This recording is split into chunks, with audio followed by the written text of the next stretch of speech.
Այսօր մենք կխոսենք ֆինանսների ամենակարևոր սկզբունքի՝ փողի ժամանակային արժեքի մասին։ Ամենատարածված սխալը նա է, որ մարդիկ կենտրոնանում են գումարի մեծության վրա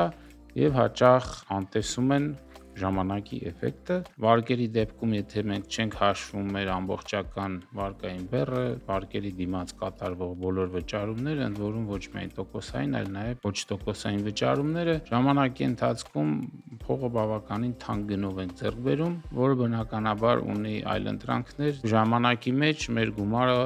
աճում է ոչ միայն պարզ տարեկան տոկոսի չափով, այլ տոկոսը ինքը եւս տոկոս է աշխատում մեզ համար։ Շատ կարևոր է, որ այս գաղափարը ոչ միայն ֆինանսների դեպքում է աշխատում, այլ նաև մեր կյանքում էլ։ Ողջույն սիրելի ունկնդիրներ, բարի գալուստ Պարզից Պարզ podcast։ Յուրաքանչյուր էպիզոդում մենք ներկայացնում ենք բարդ ֆինանսական հասկացություններ եւ տալիս գործնական խորհուրդներ։ Շնորհակալություն եմ հայտնում Արարատ բանկին քաղաքացու ֆինանսական գրագիտությունը կարևորելու եւ մեր այս նախաձեռնությունը հովանավորելու համար։ Բանկի աջակցությամբ մենք ստեղծում ենք որակյալ վրթական բովանդակություն, որը կօգնի ձեզ կայացնել խելացի ֆինանսական որոշումներ։ Շարունակեք հետևել Պարզից Պարզ podcast-ին, որպեսզի միասին կառուցենք ֆինանսապես ավելի գրագետ հասարակություն։ Բաժանորդագրվեք, սեղմեք զանգի կոճակը, որպեսզի բաց չթողնեք մեր պարբերական տեսանյութերը։ Եթե այսօր ձեզ առաջարկեմ 100,000 դրամ կամ նույն առաջարկ անեմ 1 տարի հետո գումարը ստանալու տարբերակով, շատերը միանգամից կպատասխանեք, որ գերադասում եք այսօր 100,000 դրամ, քանի որ դա բավականին ինտուիտիվ պատասխան է։ Իսկ ինչու՞մ է կայանում դրա ֆինանսական պատճառը։ Ոչ բոլորը ունեն դրա գիտական պատասխանը։ Այսօր մենք կխոսենք ֆինանսների ամենակարևոր սկզբունքի՝ փողի ժամանակային արժեքի մասին։ Սա այն գաղափարն է, որը բաժանում է խելացի ֆինանսական որոշումները պատահական կամ զգայական որոշումներից։ Պարզ ասած, փողի ժամանակային արժեքը նշանակում է, որ փողն այսօր ավելի արժեքավոր է, քան փողն ապագայում։ Եվ սա ունի 3 հիմնական պատճառ։ Պատճառ համար 1, որի մասին շատերը գիտեն եւ նաեւ բնազդաբար ընկալում են, դա գնաճն է։ Քանի որ գնաճը նույն գումարի պարագայում հանգեցնում է նրան, որ 1 տարի հետո, 2 տարի հետո կամ ցանկացած պահի ապագայում մեր նույն գումարը ունի ավելի փոքր գնողունակություն, հետևաբար գումարը ինքնին արդեն իսկ հավասար չէ։ Ավելի կարևոր ֆինանսների տեսանկյունից գաղափարը նա է, որ փողն այսօր ավելի արժեքավոր է, քան վաղվա գումարը, քանի որ կարող ենք ներդնել այն եւ այդ ներդրված գումարի վրա աշխատել որոշակի եկամուտ, բնականաբար տարբեր եկամուտ կախված այն ռիսկայնությունից, որ մենք պատրաստ ենք վերցնել։ Եվ երրորդ ավելի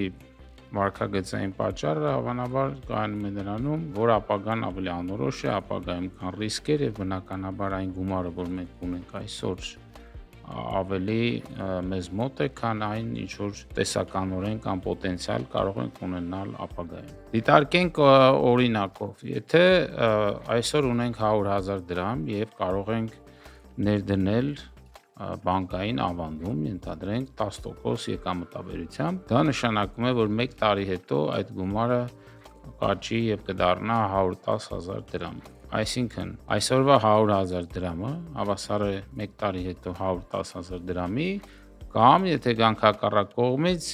1 տարի հետո 110,000 դրամը եղած պայմաններում կամ եղած եկամտաբերության դեպքում հավասար է այսօրվա 100,000 դրամին։ Առաջին դեպքում մենք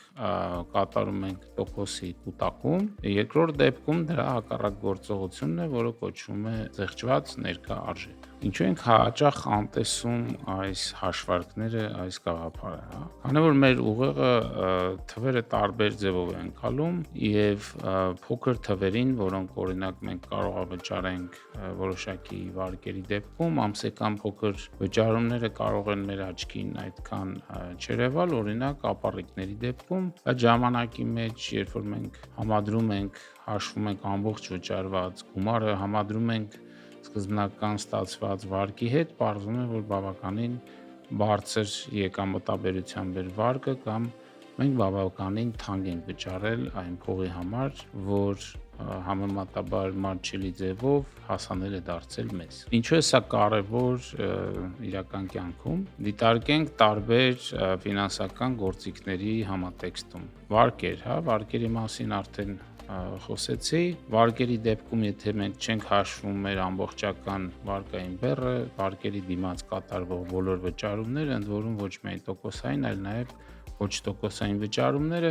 ժամանակի ընթացքում փողը բավականին թանկ գնով են ձեռք բերում, որը բնականաբար ունի այլընտրանքներ, թանկ նշանակում է, որ կան ավելի մատչելի տարբերակներ, իսկ եթե գանք օրինակ բիզնեսի դեպքում լրացուցիչ կամ չարդարացված ծախսեր կարող ենք ունենալ։ Դիտարկենք ավանդների կամ ներդրումների համատեքստում նույն տոկոսները։ Երբեմն կարող ենք լսել, որ 5% կամ 10% բավարար եկամտաբերություն չի, որպեսզի ներդրում կատարենք։ Նախ առաջինը պետք է հաշվի առնել, թե ինչպիսի ռիսկ վերցնելու դեպքում Եթե մասնավորապես գործ ունենք բանկային ավանդների հետ, պետք է հաշվի առնել, որ ռիսկայնությունը բավականին ցածր է համեմատ եկամտի եւ այլ ներդրումները կամ եկամուտի աղբյուրները, որոնք ավելի շատ եկամտաբերություն են խոստանում, հավանաբար ավելի բարձր ռիսկայնություն ունեն։ Բայց մեկ այլ կարևոր հանգամանք կա, որ 10%-ը դա պարզապես 1 տարվա կտրվածքով է, եւ եթե մենք ներդրումներ պատրաստ ենք կատարել ավելի երկարաժամկետ, պետք է հաշվի առնել, որ այդ տոկոսները կուտակվում են, այսպես ասած կուտակային կամ բարդ տոկոս է աշխատում, եւ ժամանակի մեջ մեր գումարը աճում է ոչ միայն պարզ տարեկան տոկոսի չափով, այլ տոկոսը ինքը եւս տոկոս է աշխատում մեզ համար։ Մասնավորապես 1 միլիոն դրամը 10% տարեկան տոկոսադրույքով 10 տարի ներդրելու դեպքում մենք ստանում ենք 2.6 միլիոն դրամ։ Իսկ եթե կարողանանք այդ գումարին ձեռք չտալ 20 տարի եւ ամեն տարի 10%-ով դա աշխատի, արդյունքում մենք ունենանք 6.7 միլիոն դրամ, որից 3.7 միլիոն դրամը դա կուտակային տոկոսի էֆեկտն է, որը ուղիղ անմիջապես չի հաշվարկվում, բայց երբ որ մենք այդ ամեն ինչը գրում ենք թղթի վրա կամ մուտք ենք անում Excel-ի աղյուսակում, մենք շատ հեշտությամբ կարող ենք տեսնել այդ տարբեր գործոնների ազդեցությունը, տոկոսադրույքի մեծությունը, ժամանակի տևողությունը եւ այլն, ինչպես է ազդում մեր ներդրման արժեքի վրա։ Եվ բնական ձևով մենք եկանք հաջորդ իրավիճակին, որը մեր պարտադիր կենսաթոշակային մուծումներն են։ Կենսաթոշակային ֆոնդերի դեպքում բնականաբար աշխատում է երկարաժամկետ կուտակման էֆեկտը եւ շատ կարեւոր է, որ մենք սկսում ենք այդ կուտակումները երիտասարդ տարիքում 100,000 դրամը, որ մենք խնայում ենք կենսաթոշակային հաշվում 20 տարեկանում եւ 40 տարեկանում, դրանք բացարձակ տարբեր գումարներ են, քանի որ 20 տարվա ընթացքում բավականին շատ այդ 10,000-ը, ինչպես մենք տեսանք արդեն 1 միլիոնի օրինակով, բավականին շատ կուտակային տոկոս է ինքը աշխատում։ Շատ կարևոր է, որ այս գաղափարը ոչ միայն ֆինանսների դեպքում է աշխատում, այլ նաև մեր կյանքում էլ փոքր փոփոխությունները, փոքր ներդրումները, որ մենք կատարում ենք ինքներս մեզ վրա, մեր զարգացման վրա, գուցե օրական կամ ամսական կտրվածքով էական չեն, բայց երբ որ մենք ներդրում ենք կատարում մեր զարգացման մեջ, ամեն օր ավելացնելով որոշակի մեր գիտելիքները, մի քանի տարվա մեջ մենք էապես այլ տեղում ենք հայտնվում, եւ սա եւս բարձ աչքով տեսանելի չի, բայց կողքից մենք կարող ենք տեսնել ավելի հաջողակ, ավելի կայացած մարդկանց, որոնք բնականաբար մեկ օրում այդպես չեն դարձել, այլ շարունակաբար հաստատակամաբար աշխատել են իրենց վրա։ Եթե արտահայտենք բանաձևի լեզվով, բավականին պարզ բանաձև է փողի ժամանակային արժեքի, ապագայի փողը հավասար է այսօրվա փող, բազմապատկած մեկին գումարած տոկոսադրույք եւ բարձրացրած համապատասխան տարիների աստիճան։ Նույն բանաձևը կարելի է շրջել ներկա արժեք հաշվարկելու համար եւ իրականում ամբողջ ֆինանսական տեսությունը, ֆինանսական գործիքները, նախագծերի արժեքները, բիզնեսների արժեքները, բոլոր այս կամ այն ձևով այս բանաձևի տարբեր մոդիֆիկացիաներն են եւ բանաձևը հասկանալու պարագայում շատ հեշտությամբ կարելի է բոլոր գործիքները ընկալել, հաշվել, մնացածը արդեն ասած տեխնիկայի հարցը։ Ամենատարածված սխալը նա է, որ մարդիկ կենտրոնանում են գումարի մեծության վրա եւ հաճախ անտեսում են ժամանակի էֆեկտը, թե երբ ենք ակնկալում ստանալ այդ գումարը, իսկ ժամանակը կամ երբը բավականին էական ազդեցություն կարող են ունենալ փողի արժեքի վրա։ Փողի արժեքը բնականաբար շատ լավ հասկանում են բանկերը, բանկիրները, կան իրավիճակներ, որտեղ փողի արժեքը այդքան էլ ներդրված չէ, օրինակ, եթե դուք ունեք հարկային պարտավորություն, օրինակ գույքահարկի գծով, սովորաբար դրա վերջնաժամկետը նոյեմբեր ամսին է, բնականաբար կարող եք եւ շուտ էլ վճարել, բայց ոչ անհատները եւ հաստատ ոչ բիզնեսները երբեք նախորոք չեն վճարում են հարկերը, որոնք կարելի է վճարել ավելի ուշ, ինչու, որովհետեւ այդ գումարը աշխատում է կամ բիզնեսում, կամ եթե անհատապես մենք գնահատում ենք մեր փողի ժամանակային արժեքը, հետեւաբար մենք էլ կարող ենք ներդնել այդ գումարները եւ վճարենք օրինակ հարկերը այն ժամանակ, երբ որ դրանց օրենքով սահմանված ժամկետն է, որովհետև ավելի շուտ վճարելուց որպես կանոն առավելություն չենք ունենում, պետական բյուջեն ինքը փողի ժամանակային արժեք 1 տարվա կտրվածքով հաշվի չի առնում։ Թեև պետք է նշել, որ կան իրավիճակներ, օրինակ որոշակի ճանապարհային երթևեկության տուգանքների դեպքում պետությունը տրամադրում է խթաններ, որպեսզի վարորդները ժամանակին վճարեն եւ սրանով պետությունը փորձում է կարգավորել դրամական հոսքերը, քանի որ ուշ վճարելը ստիպում է այլ որևէ տեղից գումարները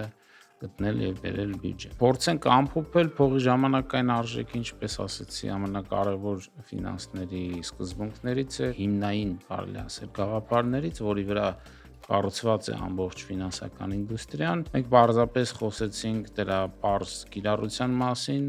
արդեն ամեն կոնկրետ ֆինանսական իրավիճակում բանաձևը եւ գաղափարը գտնում է իր արտահայտությունը։ Պարզապես նաեւ հիշենք, որ առօրյա կյանքում հեշտ է մոռանալ դրա մասին, քանի որ հաճախ մենք երադասում ենք ներկայիս սպառումը